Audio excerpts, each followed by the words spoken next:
السلام علیکم ورحمۃ اللہ وبرکاتہ۔ وعلیکم السلام ورحمۃ اللہ وبرکاتہ۔ اظہار چینل کے ناظرین و سامعین، آپ دیکھ رہے ہیں ہمارا پروگرام دینی و فقہی مسائل، جس میں آج ہمارے ساتھ حاضر ہیں جامعہ اشرف کے موقر استاذ حضرت علامہ و مولانا مفتی نذر الباری اشرفی جامعی صاحب قبلہ، جن سے ہم آج چند سوالات کے بارے میں دریافت کریں گے۔ مفتی صاحب، آپ ہمیں بتائیں کہ سفر میں نماز قصر کیوں پڑھتے ہیں؟ بسم اللہ الرحمن الرحیم، الحمد للہ رب العالمین، والصلاة والسلام علی سید الانبیاء والمرسلین۔ دیکھیے، اللہ تبارک تعالیٰ نے سورۃ النساء آیت نمبر 101 میں ارشاد فرمایا ہے، اللہ فرماتا ہے وَإِذَا ضَرَبْتُمْ فِي الْأَرْضِ فَلَيْسَ عَلَيْكُمْ جُنَاحٌ أَن تَقْصُرُوا مِنَ الصَّلَاةِ إِنْ خِفْتُمْ أَن يَفْتِنَكُمُ الَّذِينَ كَفَرُوا إِنَّ الْكَافِرِينَ كَانُوا لَكُمْ عَدُوًّا مُّبِينًا۔ اس کا مطلب یہ ہے کہ جب تم زمین میں سفر کرو تو تم پر گناہ نہیں ہے کہ بعض نمازیں قصر سے پڑھو، اگر تمہیں اندیشہ ہو کہ کافر تمہیں ایذا دیں گے، بے شک یہ کفار تمہارے کھلے دشمن ہیں۔ تو اس آیت میں صاف ہے کہ جب آدمی سفر کرے تو اس کو نمازیں قصر پڑھنے کا حکم ہے۔ اس آیت کی بنیاد پر قصر نماز پڑھتے ہیں سفر میں۔ جی، اب یہ بتائیں کہ اب تو امن ہے، پھر بھی قصر کیوں پڑھتے ہیں؟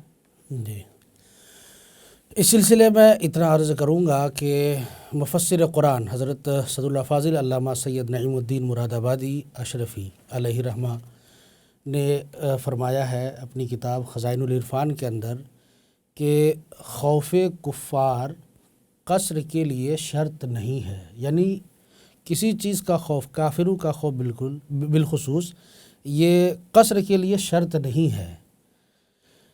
اس تعلق سے ایک حدیث پاک بھی ہے، حضرت یعلا بن امیہ رضی اللہ تعالی عنہ نے حضرت عمر رضی اللہ تعالی عنہ سے عرض کی کہ ہم تو امن میں ہیں، پھر ہم کیوں قصر کرتے ہیں؟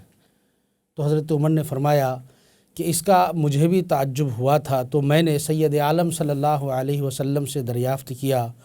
حضور اکرم صلی اللہ علیہ وسلم نے ارشاد فرمایا کہ تمہارے لیے اللہ عز و جل کی طرف سے یہ صدقہ ہے، تم اس صدقہ کو قبول کر لو۔ یہ حدیث مسلم شریف کے اندر موجود ہے۔ اس کے علاوہ آپ اس پر بھی غور کریں کہ اولاً جو نماز کی تعداد تھی، رکعتوں کی تعداد تھی، وہ 4 نہیں بلکہ 2 فرض کی گئی تھی۔ اس تعلق سے بھی حضرت سیدنا عائشہ صدیقہ رضی اللہ تعالی عنہا روایت فرماتی ہیں کہ نماز 2 رکعت فرض کی گئی، پھر جب سرکار مدینہ صلی اللہ تعالی علیہ وسلم نے ہجرت فرمائی تو 4 فرض کی گئیں اور سفر کی نماز اسی فرض پر چھوڑی گئی، یعنی 2 ہی رکعت رہی۔ حضرت سیدنا عبداللہ ابن عباس رضی اللہ تعالی عنہما اور حضرت سیدنا عبداللہ ابن عمر رضی اللہ تعالی عنہما سے روایت ہے کہ حضور صلی اللہ علیہ وسلم نے نماز سفر کی 2 رکعتیں مقرر فرمائی اور یہ بھی فرمایا کہ یہ پوری ہے، کم نہیں ہے۔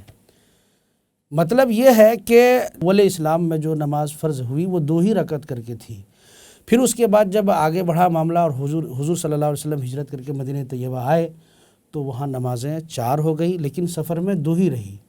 اس کے بعد جو آخری حدیث ہم نے آپ کے سامنے پیش کیا، اس میں یہ کہا کہ یہ پوری ہیں، کم نہیں ہے، یہ پوری ہیں۔ مطلب یہ ہے کہ آدمی اگر سفر میں 2 رکعت نماز پڑھتا ہے تو اس کو 4 رکعت نماز کے برابر ثواب ملے گا۔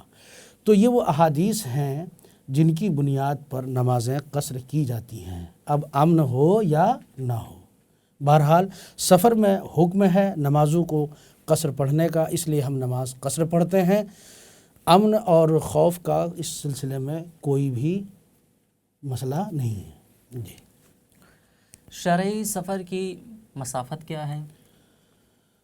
شرعاً مسافر وہ شخص ہے جو 3 دن کے فاصلے تک جانے کے ارادے سے اپنے مقام اقامت مثلاً شہر، گاؤں وغیرہ سے باہر گیا ہو، اور خشکی میں سفر پر 3 دن کی مسافت سے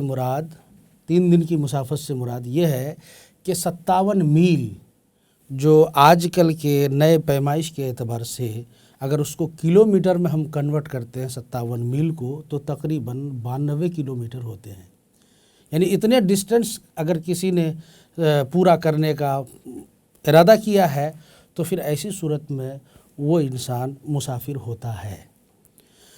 اب کسی جگہ جانے کے کئی راستے ہوتے ہیں، آپ اپنے گھر سے نکلے کہیں جانا چاہ رہے ہیں، اس کے کئی راستے ہوتے ہیں۔ اب ایک راستہ وہ ہے جس سے 92 کلومیٹر کی مسافت ہوتی ہے، لمبائی ڈسٹینس، اور ایک راستہ وہ ہے جس سے 92 کلومیٹر کی مسافت نہیں ہوتی ہے۔ وہ آدمی وہاں پہنچ گیا تو اب کس کا اعتبار کیا جائے، ایک مسئلہ ہے۔ تو اس تعلق سے عرض یہ ہے کہ وہ جس راستے سے جائے گا اسی راستے کا اعتبار ہوگا۔ اگر وہ اس راستے سے گیا جس میں یہ ڈسٹینس پورا ہو جاتا ہے، کمپلیٹ ہو جاتا ہے، تو پھر وہ مسافر ہوگا۔ اگر اس راستے سے گیا جس راستے سے یہ ڈسٹینس پورا نہیں ہوتا ہے تو پھر ایسی صورت میں وہ مسافر نہیں ہوگا۔ یہ واضح طور پر ہے۔ اور جو 3 دن کی بات ہے تو یہ پرانے زمانے کے اعتبار سے جب لوگ جانوروں پر سواری کر کے سفر کرتے تھے، اونٹ پر اور گھوڑے وغیرہ پر، بالخصوص اونٹ کا اعتبار کیا گیا ہے۔ لیکن آج کل موجودہ زمانے کی سائنسی ترقیات نے جو ہے اس بات کو بالکل آسان کر دیا کہ 3 دن کی مسافت آدمی 2 گھنٹے میں، 1 گھنٹے میں پورا کر لیتا ہے، بلکہ اس سے بھی کم میں بھی پورا کر لیتا ہے۔ تو یہاں ٹائمنگ کا مسئلہ نہیں ہے، مسئلہ مسافت ہے، ڈسٹینس ہے، کہ وہ 92 کلومیٹر ہونا چاہیے، چاہے اڑ کے جائے، چاہے پھر زمین سے وہ لگ کر جائے، ٹرین کے ذریعے سے، بسوں کے ذریعے سے، کسی اور بھی ذریعے سے۔ جی، ایک آدمی مسافر کب ہوتا ہے؟ دیکھیے، ایک آدمی اگر اپنے گھر سے وہی 92 کلومیٹر کی مسافت طے کرنے کے لیے ہے نا سفر کی ارادے سے نکلتا ہے تو وہ مسافر ہوتا ہے۔ صرف نیت کر لینے سے وہ مسافر نہیں ہوگا، بلکہ نیت کے ساتھ ساتھ اس کو سفر پر نکلنا ہوگا، اور اس کا حکم یہ ہے کہ وہ بستی کی آبادی سے کیا ہو جائے، باہر ہو جائے۔ شہر میں ہے تو شہر سے، گاؤں میں ہے تو گاؤں سے، اور شہر والے کے لیے یہ بھی ضروری ہے کہ شہر کے آس پاس جو آبادی شہر سے متصل ہے، جسے ہم فنائے شہر بھی کہتے ہیں، اس سے بھی باہر آ جانا ضروری ہے۔ فنائے شہر ایک لفظ ہے، اور اس کی وضاحت یہ کی جاتی ہے کہ شہر سے باہر جو شہر کے کاموں کے لیے، مثلاً قبرستان، گھوڑ دوڑ کے میدان، کوڑا پھینکنے کی جگہ، اور بعض کتابوں میں وہ پولیس تھانے وغیرہ کا بھی اعتبار کیا گیا ہے۔ یہ جو اگر شہر سے متصل ہیں تو یہ فنائے شہر میں ہیں۔ آدمی جب ان سے بھی باہر ہو جائے گا تب جا کر کے وہ مسافر ہوگا۔ اور اگر یہ فنائے شہر اور شہر کے درمیان یہ بیچ میں اگر کوئی فاصلہ ہو، یہ چیزیں جیسے گھوڑ دوڑ کے میدان وغیرہ اگر فاصلہ ہو تو پھر وہ فنائے شہر میں نہیں آتا، بس شہر سے نکلتے ہی وہ آدمی مسافر ہو جائے گا۔ جی، وطن کی کتنی قسمیں ہیں، اسے بھی بیان فرمائیں۔